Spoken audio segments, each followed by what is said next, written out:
मम्मा मम्मा, पापा अभी तक घर क्यों नहीं आए? बाहर कितनी तेज बारिश हो रही है। बेटा, तुम चिंता क्यों करते हो? तुम्हारे बाबा को महल में बहुत सारा काम होता है। वो सारा काम खत्म करने के बाद वापिस आ जाएंगे। अभी वो लोग ये बातें कर ही रहे थे कि अचानक दरवाजे पर दस्तक होती है। लो बेटा, आ गए तुम्हारे बाबा। तुम यहीं बैठो, मैं अभी जाकर दरवाज़ा खोलती हूँ। तभी टूनी चिड़िया दरवाज़ा खोल देती है। ये आप इतनी सारी लकड़ियाँ क्यों लेकर आए हैं? आप इन लकड़ियों से क्या करेंगे? जब मैं महल में काम कर रहा था तभी मौसम का हाल बताने वाले पक्षी आ गए थे। तो उन्होंने बताया कि कुछ दिनों में हमारे जंगल में बहुत जोर की बारिश होगी। शायद हमारे जंगल में बाढ़ आ जाए, तो इसीलिए मैं इन लकड़ियों से एक नया घर बनाऊंगा। लो भला, इतने सुंदर घर के होते हुए हमें नया घर बनाने की क्या आवश्यकता है? ये बात तुम तब समझोगी जब इस जंगल में बाढ़ आएगी। अच्छा ठीक है, चले, बारिश बहुत तेज है, हम जल्दी से अंदर चलते हैं। Hello friends, please like, subscribe and share my channel. तभी वो दोनों घर के अंदर चले जाते हैं। टूनी चिड़िया मानू चिड़े को खाना दे देती है और खाना खाकर वो सब लोग सो जाते हैं। तभी अगले दिन बारिश रुक जाती है और मानू चिड़ा सामने वाले पेड़ पर एक कश्ती की तरह दिखने वाला घर बनाने लग जाता है। सुनिए जी, ये आप क्या कर रहे हैं? आप घर बना रहे हैं या कश्ती?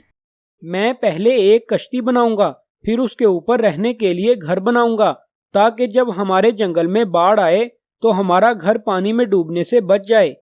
मानू चिड़ा दोबारा से घर बनाने लग जाता है। तभी वहाँ से कालू कौवा और रानी कौवी गुजरते हैं। कालू जी, वो देखो उस मूर्ख चिड़े को, वो पेड़ के ऊपर कश्ती बना रहा है। भला आज तक तुमने ऐसा मूर्ख देखा है कभी? अरे लेकिन मानू चिड़ा तो बहुत सियाना है, वो कोई भी काम फजूल में नहीं करता। चलो जाकर उसी से पूछते हैं कि वो क्या कर रहा है। वो दोनों मानू चिड़े के पास चले जाते हैं। अरे आओ कालू कौवे, कैसे आना हुआ? मानू चिड़े, ये तुम क्या पागलों जैसी हरकत कर रहे हो? भला पेड़ के ऊपर कश्ती कौन बनाता है? मौसम की जानकारी देने वाले पक्षियों ने बताया है कि कुछ दिनों में हमारे जंगल में बहुत तेज बारिश होगी, जिसकी वजह से पूरे जंगल में बाढ़ आ जाएगी। तो इसीलिए मैं पहले एक कश्ती बनाऊंगा और फिर उसके बाद उसके ऊपर घर बनाऊंगा, ताकि मेरा घर पानी में डूबने से बच जाए। अरे मानू चिड़े, मैं तो तुम्हें बहुत बुद्धिमान समझता था, मगर तुम तो एक नंबर के पागल हो। भला कभी ऐसा हुआ है कि जंगल में बाढ़ आने से पक्षियों के घोंसले डूब जाएं? हमने तो ऐसा कभी नहीं सुना। चलो खैर, हमें क्या, हम तो चलते हैं अपने घर। ये कहकर वो दोनों वहाँ से चले जाते हैं। मगर मानू चिड़ा किसी भी पक्षी की बात पर ध्यान नहीं देता और अपना घर बनाता रहता है। थोड़े ही दिनों में वो अपना सारा घर बनाकर तैयार कर लेता है। तभी वहाँ पर मिट्ठू तोता और बंटी तोती आ जाते हैं। अरे मानू चिड़े, ये तुमने किस तरह का घर बनाया है?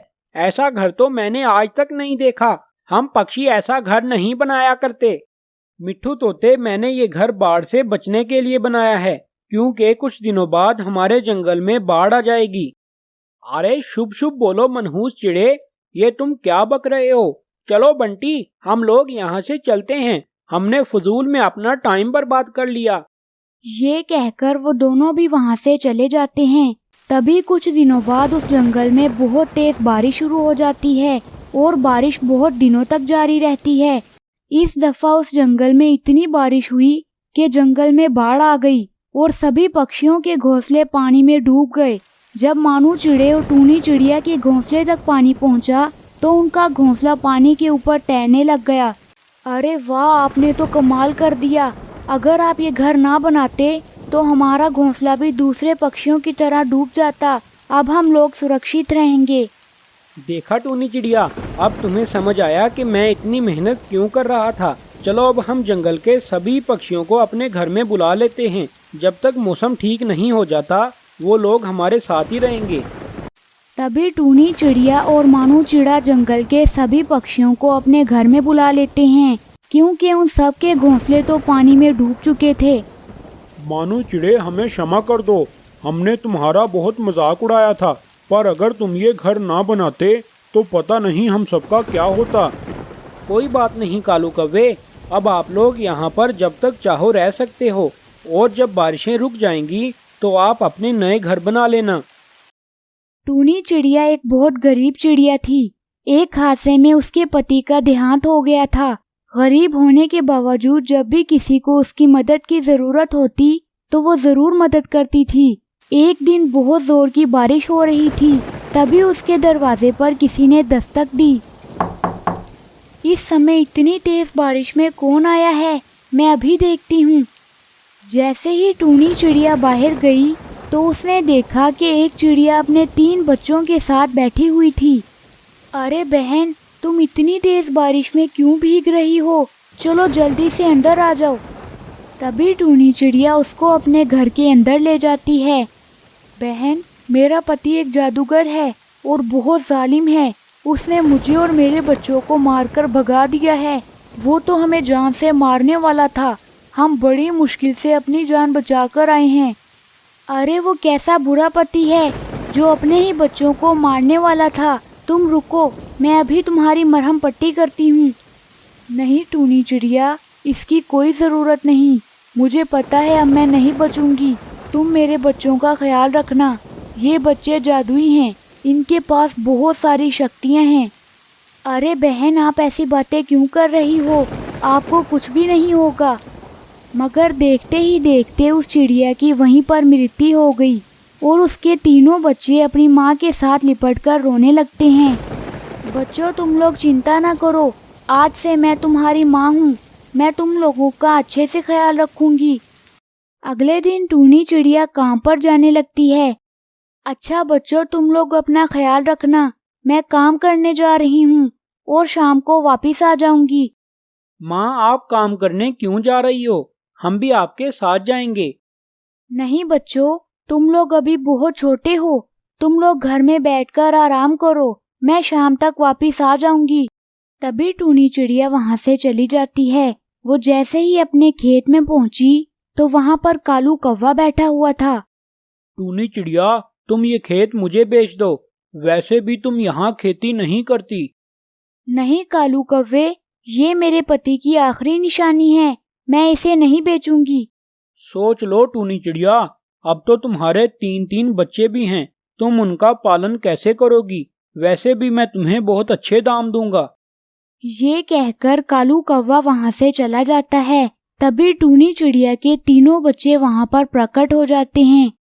अरे बच्चों, तुम लोग अचानक यहाँ कैसे आ गए?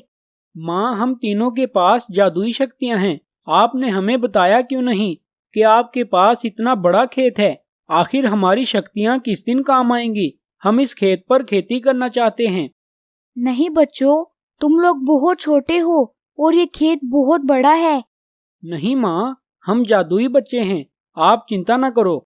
तभी वो 3 बच्चे जादुई शक्तियों से वहाँ पर खेती करने लगते हैं। एक बच्चा अपने जादू से वहाँ पर बीज बोता है और दूसरा अपने जादू से बारिश बरसाता है और तीसरा अपने जादू से वहाँ पर सूरज की रोशनी कर देता है।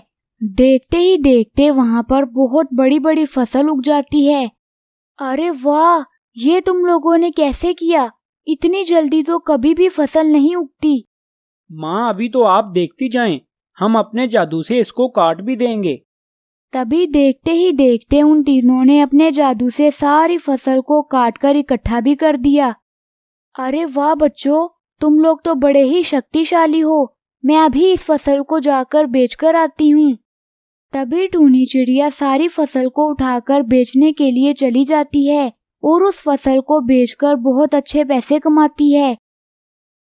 प्यारे दोस्तों, अगर आपको हमारी ये कहानी अच्छी लगी हो तो हमें कमेंट करके ज़रूर बताएं और हमारी वीडियो को लाइक करके हमारे चैनल को सब्सक्राइब कर दें।